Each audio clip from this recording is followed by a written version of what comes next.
Can everybody see the screen? Yeah. Okay, cool. Raise your hands if you have messed around with some AI creating so far. Yeah? Yeah? What apps are we using? I'm just curious. Oh my gosh. Well, Midjourney Runway, I just discovered Flora Fauna for like a not like a node base where I could like bring in the text prompt, make it based on an image, and then like connect it, and then I just started using video, and obviously that's like a whole other conversation. And I don't know, there's like a million tools, so it's very overwhelming. But those are some that I'm most recently using.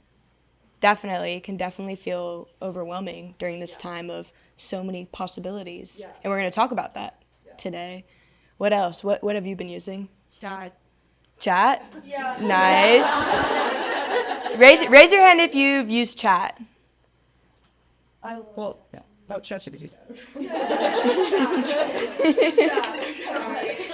What are some other apps that we haven't listed so far that we're using? Photo thing within chat. I don't know what it's called. Like the image generator. Dolly. Yeah. Anybody else use Dolly? Yeah? Got some Dolly users out here? Okay, sick. So it's a little bit of everything today. This has been my journey, and I really wanted to share it with you all because it's something that I've been very passionate about. It's already opened a lot of doors for me, and I would love to just give you all as much information as I can so it can do the same for you. So let's get into it.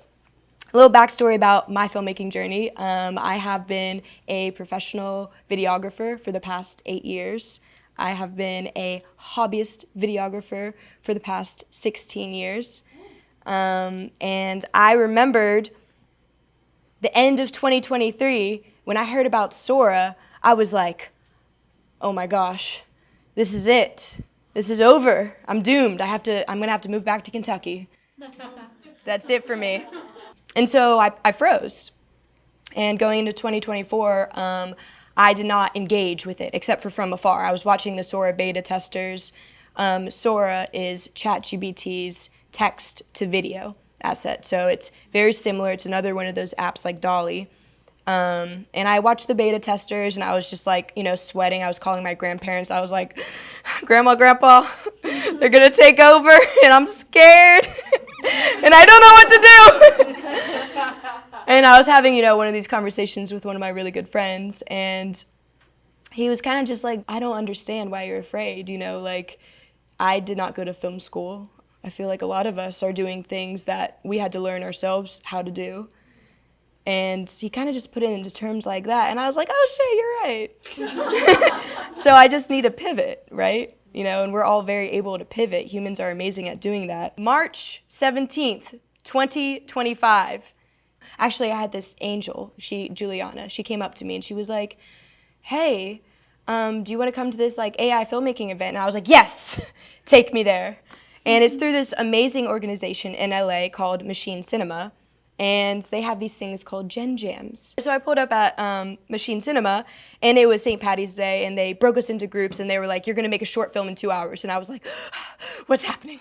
What's happening? And they're like, calm down, just text to video, baby. And I was like, text to video, I'm so nervous and I'm scared. And so anyway, we made this short film about this character, and then the filmmakers that I met in that group, we went on to collaborate on many more projects, but that was the beginning. And once I got my teeth on that and I realized the possibilities with this, I was like, we can make anything we want. There are no rules here. That's awesome. That's never happened before. So I was like, okay, let's just make a bunch of films. So then I went on and I made this film with the team at another Machine Cinema event. That's me in AI version. It looks a lot like me, right? The glasses. Anyway, so then I went and another team, we made this video. And then we made this video, this is the main focus of today. Then we made this video. And then, if you fuck around and find out, you might end up at a film festival.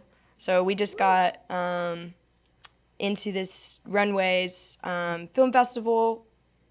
It was crazy. And it just really showed me, because going there, and I'm not going to say our film was not a top 10 film out of 6,000 films.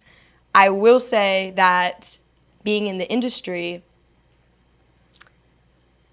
there's a moment here that filmmakers are not jumping in, and it's mostly very technologically driven humans, and I feel like there's a lot of potential for the artists to come here because the artists aren't really like in the space yet.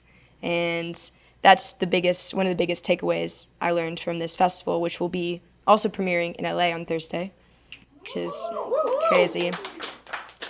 So all of those films we made in 3 months, the past 3 months, which is crazy because usually it takes like minimally like 3 months to like make a short film at all. I mean, Franny knows I've been making a short film with her since December. We have not finished it. So it's kind of, forgot to fill that out. So what I was going to say is all of us are capable of making a short film by ourselves at this point. But do I recommend that? No, because it's so much better with people and with groups. So I was going to show all these pictures of conferences. Basically, right here, insert pictures.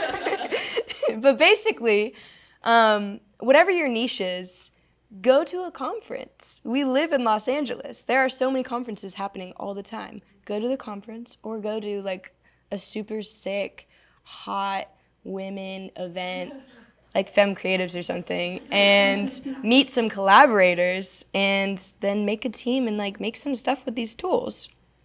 After I realized this whole world, I was like, oh, I'm getting in this world. You know, they're not going to be able to get rid of me. And from these conferences, these are some takeaways I wanted to share with you all. So Leonardo de la Rocha, he is a design director at Intuit. He said, find a challenge you care about personally and see how you can solve it using generative AI. Which I feel like, you know, in this world of feeling overwhelmed sometimes, you know, it's happening so fast. We don't need to learn about all the stuff. That doesn't even make sense. It reminds me kind of my brother is studying law right now, and his professors are literally like, no, you won't be able to learn it all. Nobody is. Just go in there and learn, you know, what you can. Like, learn as much as you can in the subjects that, like, you know, are specific, more pertinent to you. Maybe that's a little different for lawyers because they need to learn more. But for us, it's like, if you are a producer, learn how it works best for your logistics workflow. Learn how to optimize that. You know, for me in my workflow, I'm like, okay, I'm making elevated short form videos for my clients. Can I make shot list quicker? Yes, you can. Can I do post-production quicker? Can I create a team of editors and create a workflow for the post-production team so that I'm less hands-on with them? Am I able to scale quicker with this? These are all things that are interesting for me, and we can use all these tools for it. So Claudio Guglieri from Work & Co. said, I love this one. I got goosebumps when I heard it. Short films aren't the landing for an AI in video format. It's up to us to decide. There's a new art form that exists. Someone's going to find it. AI is the engine. We are still the drivers. Like the videos that we watched today, that was something else they talked about. It's like comparison is killer. Like we're like, oh, well, that one doesn't look like a real film because it has 6 hands on that figure. It's like that's not the point of AI filmmaking. AI filmmaking is something that you can create any worlds that you want. Like a dream that you had last night that you've been trying to explain to your roommate for like 2 hours, like you can make that in AI, and it like the gravity doesn't need to make sense, the world doesn't need to make sense, like bring it into AR, VR, merge all of that together. It's unlimited possibilities, and it's for the people that are just, you know, don't freak out. Just patiently use it, tinker around. You guys could make something that is the new form of media and cinema. And then this is my takeaway. So this is the 4th technological revolution, and it's time for the independent artists to thrive, which is sick, right? I feel like that's pretty awesome. Okay, so now we're going to get into kind of like, you know, the weeds of doing this. I'm going to pull up some examples. I'm using a very specific example of basically I was in a 48-hour Gen Jam, which has anyone here ever heard of a hackathon? Mm-hmm. Basically, it's similar to a hackathon in the fact that you're given a script 8 p.m. on Friday, and at 8 p.m. on Sunday, you have a film. It's crazy. And that's, that would be insane if you were using, regular tools. We could have done a hybrid model. We decided to opt out of the hybrid model, but it's a really good way to just show a benchmark of like what the tools are capable of in a short amount of time. And that's why I feel like it's a good thing to kind of exercise to show you all. Okay, so if I had a very constrained amount of time, you can do any of these steps through just like hand and paper. I could have drawn out a shot list, but let's say you have a really crunched amount of time, which we all do. Timelines are only getting quicker and quicker these days. So I'd take the script and I would make a shot list using chat. We're just gonna get right into it. Okay, so this was the script. We can still see, that's good. This is the script that we had, and I just copied and pasted the entire thing into it. Then it gave us a shot list, which is awesome. I'll give you guys like a little preview of like the finished product. I feel like that could help you visualize the steps, maybe. Oh yeah, it actually says. Like the Instagram volume.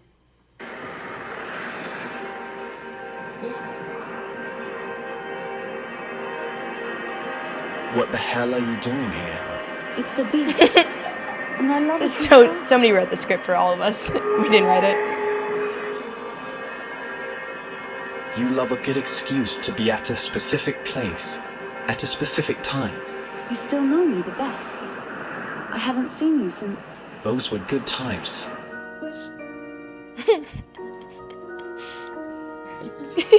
Sorry, I'm just saying. Those were Yeah, good this is a lines. flashback. Let Yeah. my people help Like your kingdom. feeling If only you embarrassed. lend I don't know your if we magic need to watch guide this whole them. thing. Okay, Just a little. Just enough. basically. So the characters, we, like any script, well, I guess usually the script, the characters would definitely be more fleshed out. But for these characters, we had just like character A, character B. So we could really like take them anywhere we wanted to. So when we first started, so all of this is what we did for the process. When people are like, AI filmmaking is one step. No, it's not. So this is where we started. So I really liked Fantastic Mr. Fox. I love that stop motion animation. And I was like, that would be so cute if we had two characters kind of look like that. And stop motion animation is something that like unless I became like Wes Anderson, would never be able to get in touch with, unless I had that budget, which is cool. Give it into the hands of someone that would use it for good. But then we're like, okay, it's a little, I can't imagine these guys saying, what the hell are you doing here? So we had to keep perusing. And this is all just using Midjourney. So Midjourney, there are many tools out right now, but these are the tools that I use. And it's just like similarly to when people ask you like, oh my gosh, those shots are so good. What camera did you use? And you're like, I can give you the camera name, but it's not the tools, it's the person using the tools. That's a really good thing to keep in mind for all of these tools. So just find one that's, Midjourney is like $10 a month. Find one that it feels comfortable for you, that gives you the results that you want, and then just like learn how to use it and learn how to use it well. And when people are telling you there's another good one on the market, sure, you can play around with it, but don't get overwhelmed with like, I have to keep switching and spending money. Like, just focus on what you like. So we kept noodling around with it. Then we started going into this kind of style. And there's a couple ways to like explore styles. You can go to the explore page and look around the styles right there, which is how I found this style. But then I went back and I was like, then we started really kind of going into this style, this whole like cinematic, like storybook. I've been reading a lot of Rose and Thorn series. Has anybody read that? So good. Oh my gosh.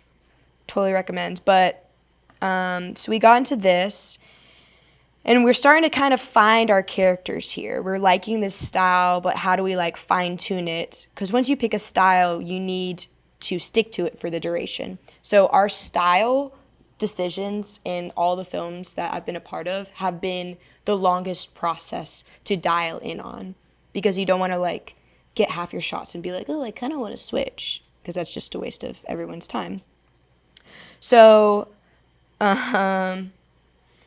one of our our main shot that we used to keep consistency is this shot.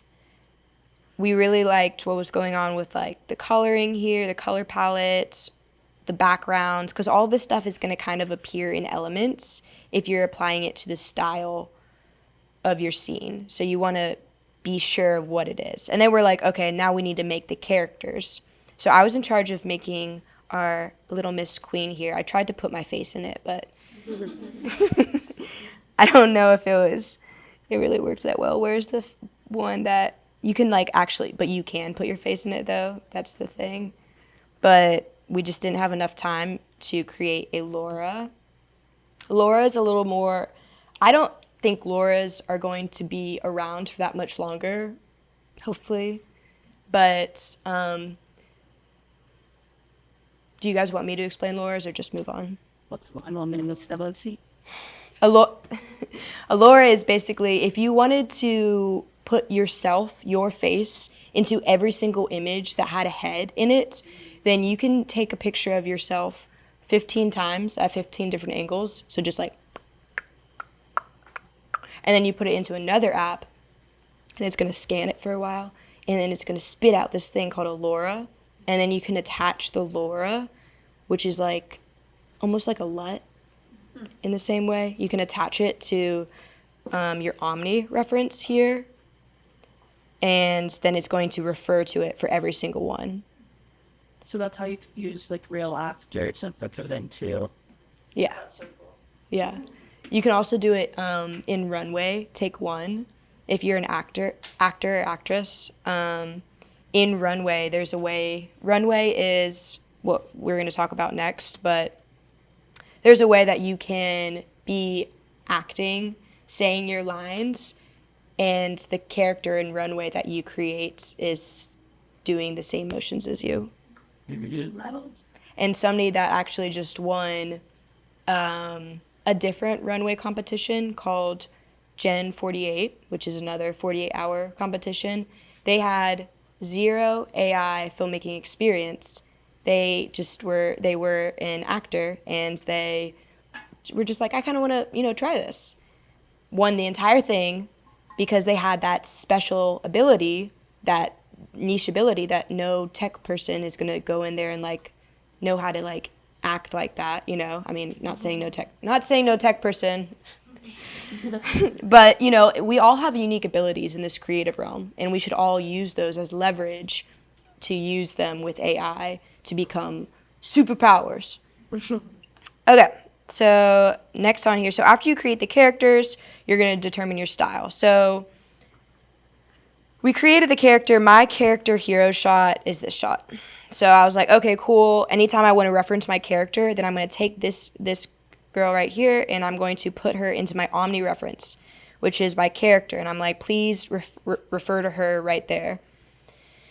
And then for the style reference, what is this? Oh yeah, I was trying to have them like two shots. Two shots are tricky. So style reference is, oh no, that was an old style reference. So I'm showing you all these different variations to basically be like, there's a lot of molding it. It's almost like making like clay. You're like really working at it to see like exactly what you want, and it gives you a lot of different options. And then that was for something else, but you can just keep repeating it. Okay, style reference. I want this for the style reference. And then image prompt, I'm going to leave it blank. And then let's go into here. Let's do close up.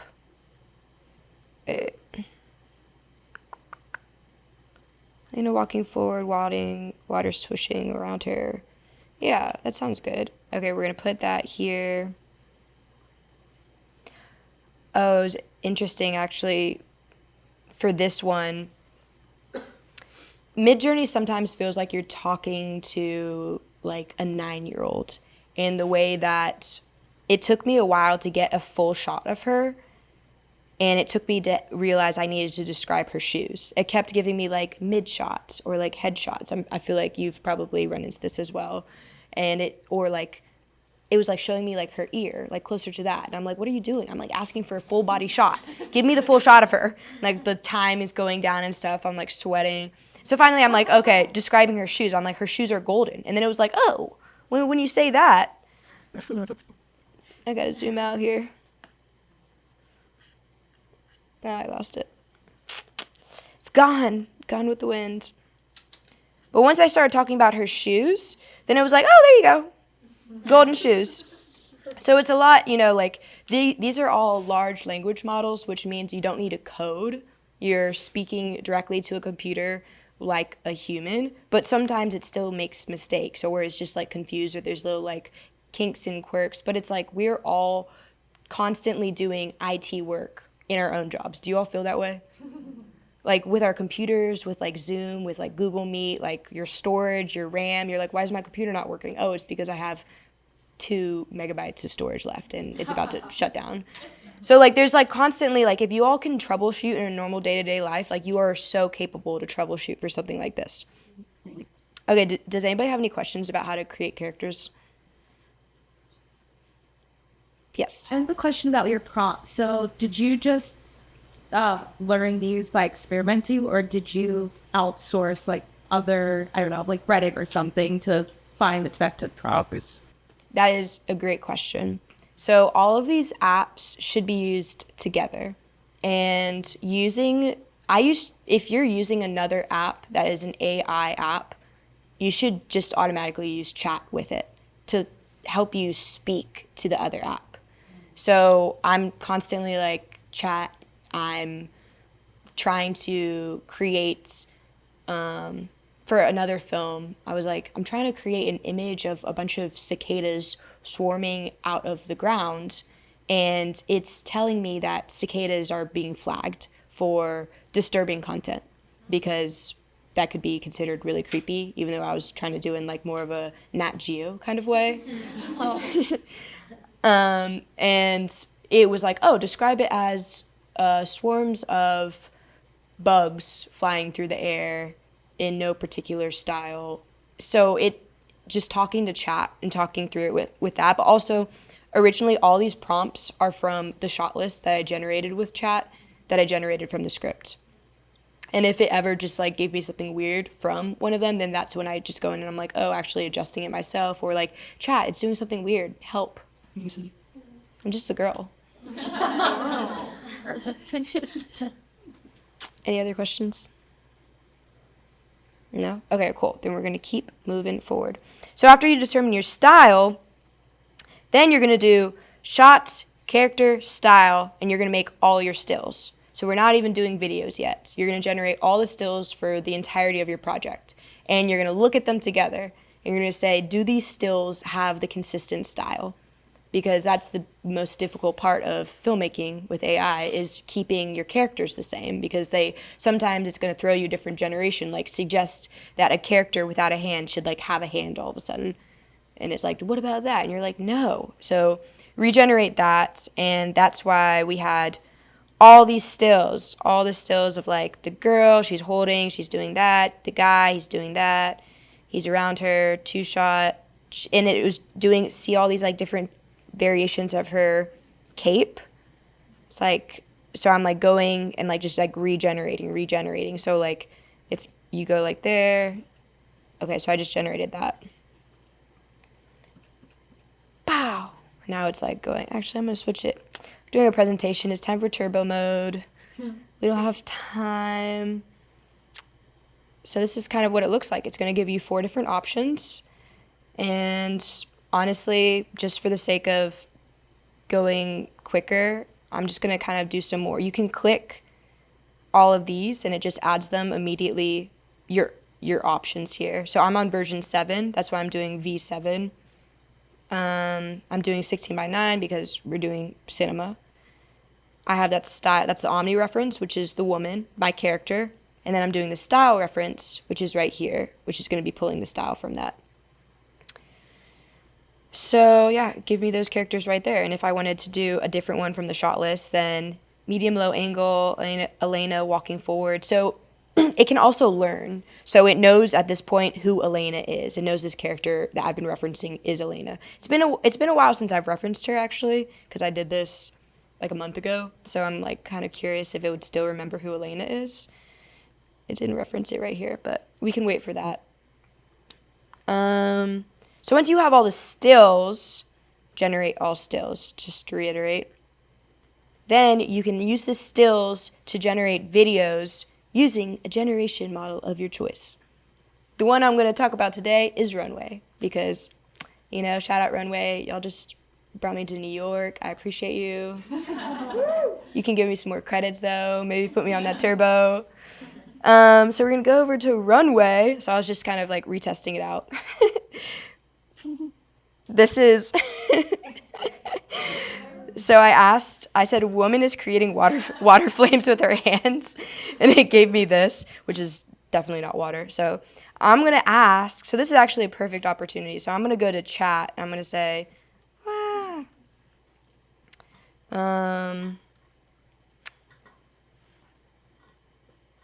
it prompted fire, not water. How can I make it say, how can I make Runway make her have water from her hands?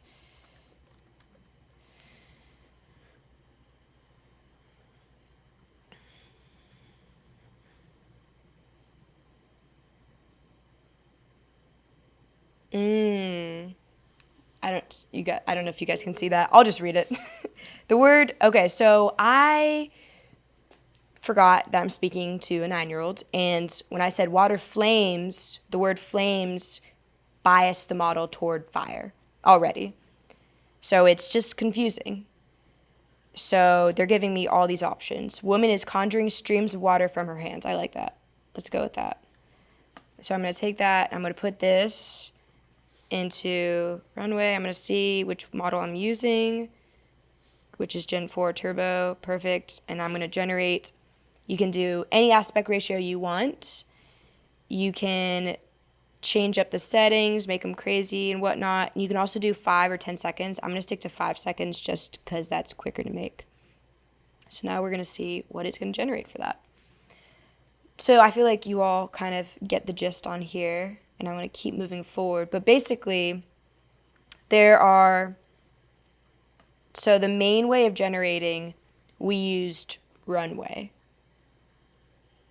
To do special things generating, what Runway doesn't do unless you're using Take One, which is an amazing tool for especially, actresses, singers, start tapping into it. Oh, let's see what we got though. Oh, okay. We're working with something there. So yeah, you can see how that can just continuously be adjusted. And, like as an editor, what if I can see that maybe I want to be like, she's pulling the water from the ground. You play it in reverse. Or if I only want to take like a part of this clip, I can do that as well. Or I can like restyle the clip. You could do so much with it. But I know I bragged about Runway, but I'm also going to brag about another app that I love a lot, which is called Hedra. And Hedra allows you to have the characters speak very accurately, lip sync. And it also allows you to kind of have like these other movements in it, which is super cool. And you can use Hedra in combination to 11 Labs, which is free. Shout out 11 Labs. But 11 Labs basically you can use to put in any kind of script, and the script is going to be spoken. You can also use Artlist if you guys have Artlist to do that. So if you ever don't want to have your own voice in a video, or you want an accent, or you need like a kid or like a grandpa, you would put it into here, and then you would go to Hedra and you would put in one of those amazing stills that you made. And then with the voiceover, so still plus voiceover equals one of these talking things.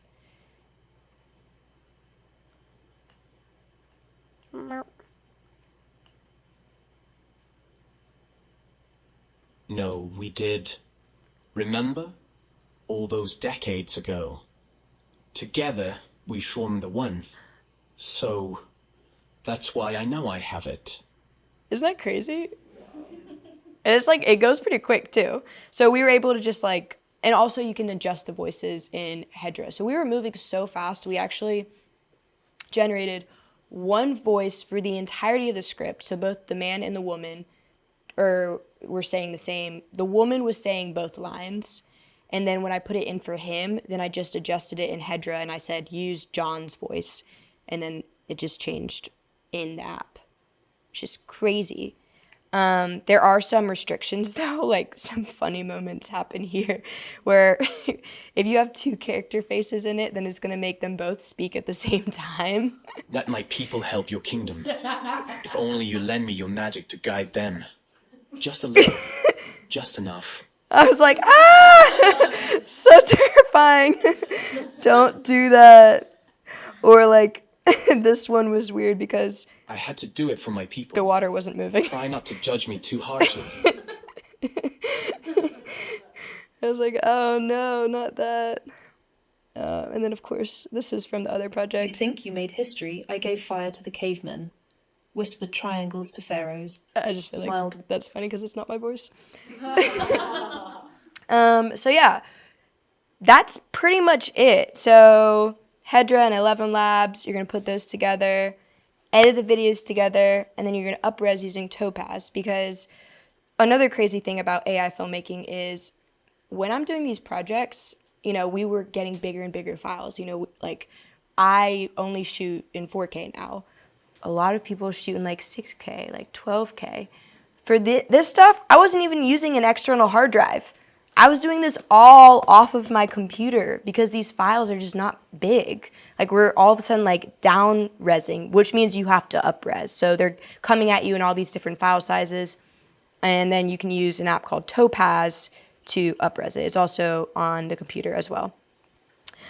So actually, before I get to my conclusion, any questions at this point of the process? Yes. How long did it take you to make this? Because you said you were on a time crunch. So that video, it was 48 hours. We had to do it, and we did not pull an all-nighter or anything. We were sleepy kids. But we definitely did work over 24 hours on it. Did you write the script, or was that like a generated script? So there was a screenwriter who wrote a script for all the teams. Yeah, so it was pretty fun. Yes. What is your workflow like when you're working with a team? Like, who does what, or is it just like we're sharing an account and it's just blah? Like, what is that like? That's an awesome question. It's changing all the time. It is the world of like strict positioning and like director does this, DP does this, you know, editor does this. It's all, you can generate to the last, like basically like your deadline, because you don't need to like bring the crew back together if you missed a shot. You can just generate it. Like you're on nobody's time. So the workflow that we've been using is a shared file system. So using something like Dropbox or Google Drive. And after you create the style consistency and you're like, okay, what we figured out best, let me see something that's more. So using this profile, using this version, using this style, with some, like the words that are prompted in here, a really great way to also keep good, accurate prompting is by using the codes of maybe like 2 specific colors. So like if you're like pounding those colors, I was just doing that for fun. Let me see a good example. Basically, once you really hone down the style, you can have multiple people. So, okay, for the consistency on this, we were throwing these 2 colors in it. And that is how we really like honed in on getting these shots to look the same, even though they were in different scenes. When you're working with many artists, keeping as many things consistent as possible is the only way that you're going to keep the project together. But once you really like hone down on those idiosyncrasies and you have like an art director who's approving each one of the shots. So let's say you have the person that wrote the script, then you'll have your generators. So the generators, that's going to be most of what the team is. And then they're generating the shots. The art director can go through and, approve the shot or say, hey, generator number 4, these don't match as well. I think you have an incorrect number in your prompt or something. Like, let's look at your prompting. And then we can just like refresh there. And then maybe you would have a person that's specifically the one that's taking the stills and generating them to video. And then your editor, sound designer, those are like the same rules. But that's what we've been doing. But also, like, this space is so new. We're inventing it as we go. So if you figure out a better way, then you should let me know. Yeah, I'm fascinated by other people's workflows. Super cool. Yeah, it's... I'm the only one generating and like going out of my mind. Like I need like teams. Yeah. But yeah, it's like the same thing. I want to like work with people. So yeah. But, Hey, what's up? up? Anybody else? Any other questions? Yes. So I've never used AI and kind of avoided it like the plague. That's okay. I've heard that ChatGPT, you have to kind of teach it like who you are in order for it to work with you. If you want to. You don't need to. Okay. You can also say, don't save any of my personal information. Don't save any of the information. It's, it's whatever kind of tool. Personally, I'm kind of like, hey, chat, please know about, here's my resume. I want chat to be working for me. I want it to be as much of a AI agent as possible so that when I'm like, this is what this email says, they will be able to respond like me. Mm-hmm. Because my focus is like optimization, efficiency, and I don't want to do busy work. Yeah. I was thinking about using it to write my resume. You should. Totally. You should. I've been putting it off for so long. I'm like, nope, someone else do it. Just read over it after. Like, be the human in the process. Don't just like, blah. We're still needed, very much so. Yes. Yeah. What would you say has felt most rewarding about this journey of AI and film? I feel like anything is possible all of a sudden, where I feel like when I first got to LA, I was like, I'm gonna make stuff. And then it was like, no, actually you need these credentials and you need to be a PA for this long and you're gonna have to do this and this and this. And now it's like, or I could do this. And there's a lot of things I feel like in old Hollywood that can just go away forever and it would be okay. And we can move on to new Hollywood and where new traditions can happen and new faces are shown. And I feel like this is a really wonderful opportunity for, people who are not yet established or people who are very established to just dive into this new zone and decide what the rules are going to be. Yes. So I want to watch a whole bunch of these, just like rot like that, and watch a ton of AI film videos. Where can I go? That's a great question. I would start on Runway's website because they have posted all of their winners the past couple of years. And I went there for inspiration. And it's like, because, it's all so new that I feel like the amount of like really great content out there isn't like content. I mean, I feel it maybe just because I watch it like a lot now, but I would start there. Yeah, I feel like if I went on YouTube, it would just be like, this one sucks and this one sucks and this one sucks. So yeah, it's really great. Yeah, check out their website or YouTube. I don't know. Vimeo. Okay. Shit. Yes. Yeah, so you had that quote and it said like the use case for generative AI for video is not necessarily short films. So what do you feel like it's gonna be for? Just more commercials or? Well, when I was in New York, Tribeca had this immersive experience, and this blew my mind. But it was combining video with AR and VR. And the experience that I got to do, there were a lot of experiences there, but the one that really just blew me away was POV. It took me through, basically, I went and I sat down in a chair, and it was an electric chair, and they put a vest on me, and they hooked up these things, and they put this thing on, and they put the VR Google glasses on me and headphones. And it was a man speaking, and he was walking through his experience as a 17-year-old going through conversion therapy. And it just completely changed it didn't completely change my perspective, but it left a very lasting impact on me after going through his experience, because it took my favorite part about film, which is after you watch something, you come out the other side and you can have your mind completely changed. But it was like that, but like so much more. And that's so exciting that we can make something so profoundly, like imagine the impact that we can do in this world by creating experiences like that, combining video with like AR and VR. So I feel like that's the direction that it's going to be going. Like more personalized TV experiences for all of us. Any other questions?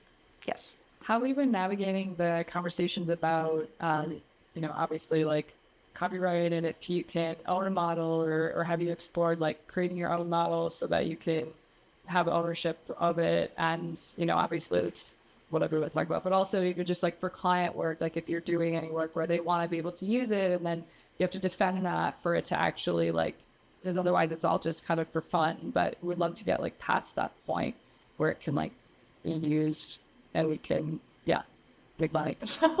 Yeah, totally. So since you said that you're using VO. I have been trying, because I have one specific person that like we're doing something that is still not possible, and it's been frustrating. It's like, you have to figure it out, or I'm like, I don't have time to, and I don't really want to either. But I do know, VO is, it's non-copyright, so they're not training their models off of anything that's copyrighted. And then there is another one that I am forgetting the name of, but they are also non-copyrighted. So I feel like if you need to use something for, and I feel like all these models are going to be creating versions on them of non-copyrighted uses, then you should go that direction. Definitely the big question right now. Yeah, totally. Okay, cool. Okay, wait. I have a couple last remarks. Oh. Okay, so my lasting remarks are: use your current edge and use AI as your advantage. So whatever your niche is, just like hone into that. Figure out like what you can do with it. Don't be overwhelmed. This is funny. I can't believe I wrote this. Jump in while people are still suspicious. Like people, this is one of those times that this is always going to happen. There's always going to be new tech. There's always going to be people that are early adopters, and there's going to be people that are late adopters, and you could be wherever you want. But honestly, I don't even think we're like early adopters anymore. I feel like this is like the tip of like everyone else adopting in the next 5 years. We're not even going to call it AI filmmaking. We're just going to be like filmmaking, So, yeah, the field is so techie right now. Every single one of these AI conferences I've been going to is just like extremely techie. And I'm like, but don't you guys make these for videos? And they're like, yeah. And I'm like, okay, but you're not from a traditional filmmaking background. They were like, no. And I'm like, wow, that's cool. That's, I mean, crazy, but jump in. Yeah, creators rule. Mix the tools together, use chat, use that for all of it. And then finally, all of these things cost like 10 to like Sora is $20. Sora is ChatGPT plus, not Pro. Pro's $200 a month. Plus is $20 a month. Play around with these tools and like don't let that be why you don't. Like this cost for like a monthly cost. Like it's really in the scheme of things. Like this is, if you have any kind of like business corp, use this as like educational expenses or like whatever you need to like put to like say that you will play with it. Just please play with it. At least one of the tools, at least Midjourney or Runway or something, because you're going to have such an edge if you just know how to use a couple of things. And then finally, this is what I just explained to you, all kind of like in the same one, if you all want to take a picture of that. Or it's also, we're going to share this slideshow with you all. Okay, thank you.